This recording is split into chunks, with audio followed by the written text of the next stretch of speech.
the journey started in February 1994. So if you revert back to 1994, you guys may be a little tough. It's okay, 1994. That's where it all started with the greatness. Sergeant Hardy going to Lackland Air Force Base, Texas, for basic training. So 1994, computers they were on the scene, they were up and coming, and basically Sergeant Hardy's career is filled with greatness and goodness from his assignments to his entire career. And I'm going to point all that stuff out. So 94. February, basic training, graduates in April, and then he goes off to Keesler. Keesler is kind of the mecca for us cybercom folks, the big house where we get all of our training from. And that's where he got his training from, the 335th, I believe it was, training squadron at Keesler Air Force Base. All right, so after basic training in 94, Keesler, he moved on to Lowry Air Force Base, Colorado. Here's the one thing that we all know we're in this uniform. Colorado is one of the toughest places to get an assignment to. All right. So as young Sergeant Hardy, his first assignment out the gate, Colorado. Bang. Okay. Colorado, great assignment. Surfboard, skiing, coffee in the snow lodge. Awesome. 94 to 97. In 97, he traded all that in. He said, you know what? I had enough of the surfboards. Not the surfboards, but the snowboards, the skis, the hot chocolate in the lodge. I want something different. I want the East Coast weather. I want the beaches. I want the surfboard. I want the sand in my toes. I want the nice brisk air and the nice warm weather. So to Tyndall Air Force Base, Florida. Okay, here's another great assignment. He was at Tyndall Air Force Base. Got there in 97. Spent some time there. And then in 99, he said, as a young man, he was thinking, he said, you know, I've done it all in the States. I'm growing older, and I joined the military to experience the world. I want to travel the world. I want to see new things. I want to climb to new heights and new horizons. And so off he went to Osan, Korea. All right, another great assignment. But it was great, not just in an assignment in itself, but that's where Sergeant Hardy's life changed. He found his lovely bride, Sujin, and they were married in 2000. All right, and from there, in 2000, they went to Proughton, England, correct? All right, Proughton, England. One piece that we as military members, we may not get the opportunity to experience, and which I believe is the toughest job in the world, is a military spouse. And I'll tell you why I believe that. I believe the toughest job in the world is a military spouse because us as military members, when we get to a new location and we walk in the door, instantly we have friends. Why? Because we wear this uniform. But back at the house, in a country that Sujin knew nothing about, probably Brad knew nothing about either, except what they had read and what they had seen on TV. She's in a house, probably doesn't know anyone, and filled with a bunch of boxes, while we, the military member, goes off to work with all of our friends who have just become our new friend. Hey, here's Brad. He's a new guy in town. Bring him in, and he's stoked. But our spouses are back home, and they're generally stuck with the boxes. They're stuck with not knowing people, not knowing how to get around, not knowing how to make a simple phone call or speak to the locals. So I truly believe that that is definitely the toughest job because we're the ones that make the commitment, but they also make the commitment to support and follow us above that commitment. So Sujin's been riding shotgun with him for 15 years. Like the narrator said, he's had a 20-year career. She's been there for 75% of it, which is a great deal. So he recognized that, you know what, I can't do it on my own, and picked a lovely bride. And Sujin, I'd like to thank you for your service, your dedication to Brad, as well as to our military.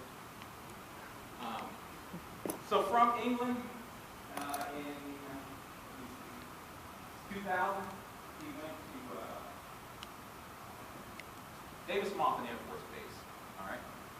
So he traded all that weather in, and he said, you know what? I did like that East Coast weather. I did like that warm weather. But I need something a little more Air Force-y, a little more, where do we put our aircraft down at when they're done? The boneyard. Okay, I go there and I can experience that. And it's like a new life.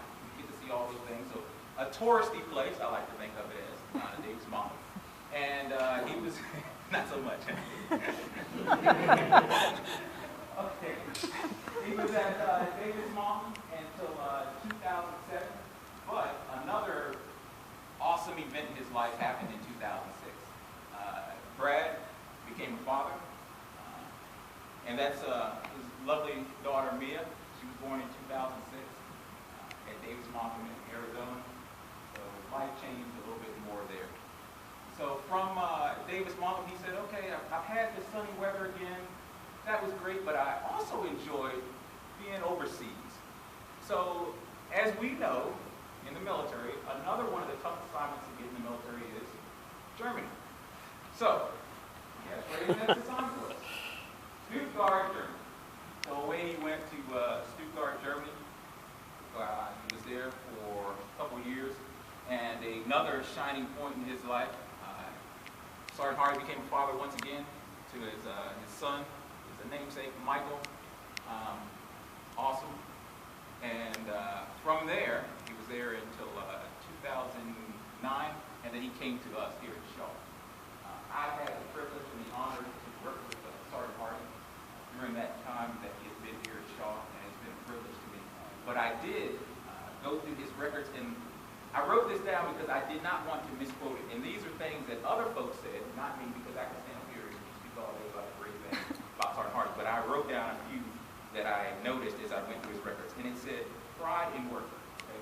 For those of you all that know Sergeant Hardy, he has a lot of pride in work. He's a very, very quiet guy, but he has pride in work. Anytime that I had ever asked him, hey, Sergeant Hardy, we need this done, Brad jumped right on it, and it got done, and it got done. It was perfect. So he had that pride in work. He was extremely involved. Right? A guy that you may not know just how involved, but if you happen to go to the zoo, Sergeant Hardy had the ambition, we talked a little bit about this, he wanted to be a zookeeper.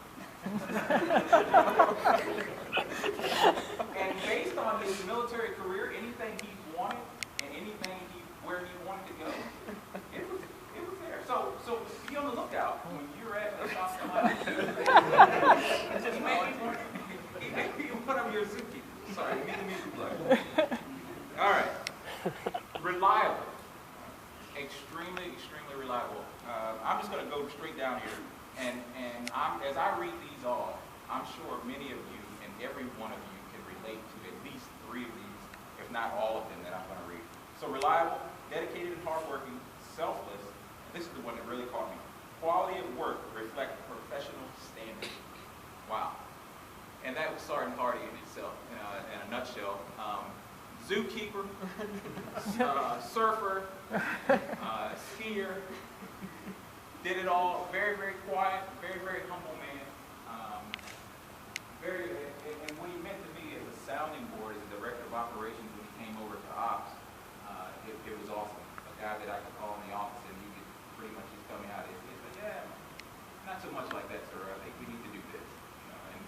And we disagreed sometimes, but about 95% of the time he was right. So, and it worked out to the best. So, this is the day, sir. Are you ready? I'm ready. You sure? Yes, sir. All right.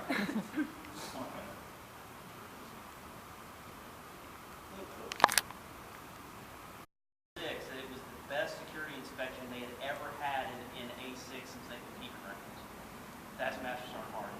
So as I told Colonel Smeltz and Chief Dyer, Master Sergeant Hardy truly is among the best of our senior NCO Corps as a testament to a lot of the things he's accomplished while he's been here. So on behalf of all the leadership, not just me, but all the leadership in the division, we got together, and one of the core concepts we have in the Air Force is the wingman concept, right? The wingman concept says we always take care of each other. And so in that spirit, we want you to know that you're still in our thoughts in terms of wishing you well, even after you retire. Because even though you'll be retired, you're still part of the Air Force family, right? And in part of that culture, we got you a Leatherman wingman. Okay, so it's a tool. It's functional, but it is actually called the Leatherman wingman, and it says Master Sergeant Bradley Hardy, 2009 to 2014, and then on the other side it says for your dedication to the absent NOSC. So on behalf of A60 leadership,